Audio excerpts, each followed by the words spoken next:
Hi everyone, my name is Kelly. So in this video I'm going to show you guys how I made this famous dress that's been going around Instagram, and that is the Kendall Jenner birthday dress. I've seen this dress go around £80 all the way to £500, which is crazy, yo. So I'm going to show you guys how I made mine, and maybe it might be helpful to someone that was wondering how to make it and they wanted to make for themselves or for someone else. So yeah, without further ado, let's go and make it. Alright, first things first, I'm gonna start off with taking my measurements. I'm starting with the length of the dress I want. It can be any length you want. And then I'm going to move to half of my hips from the front and also the back.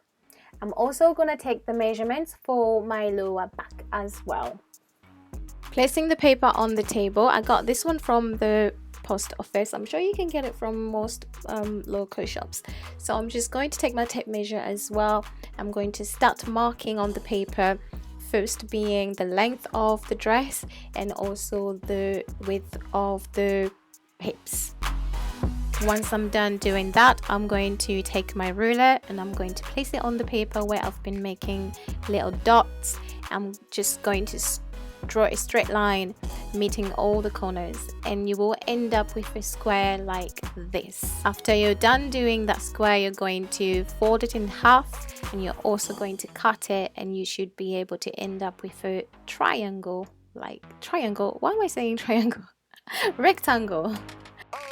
For the back, I'm just going to repeat the same exact process I did for the front. So we're just going to cut into a small rectangle ready to be placed onto the fabrics.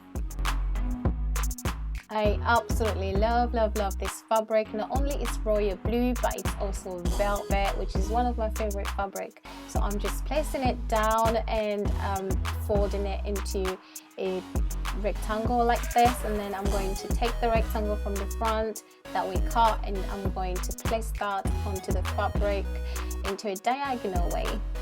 I'm then going to pin that down onto the fabric and start tracing it. So once I'm done tracing it, I'm going to take my scissors and I'm gonna go ahead and cut the pattern until it looks something like this. For the back, I also did the same thing. I took my pattern, placed it on the fabric and I cut it. I also cut two pieces because I ran out of fabric. That is going to be for my choker for the neck. I'm just going to join them together to make it a bit longer.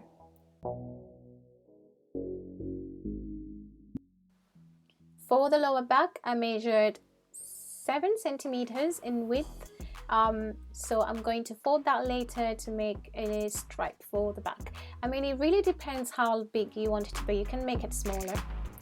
I've done on an overlocker, so what I did, I gathered all the pieces that I cut and I went ahead and sew it in zigzag all around it. It kind of acts like an overlocker to avoid the fabric from shedding. I then stitched with normal stitches at the top of the front, and I also did that with the back, but as you can see, I left the bottom part, and that is because I wanted to make sure that the length of the dress was exact before I went ahead and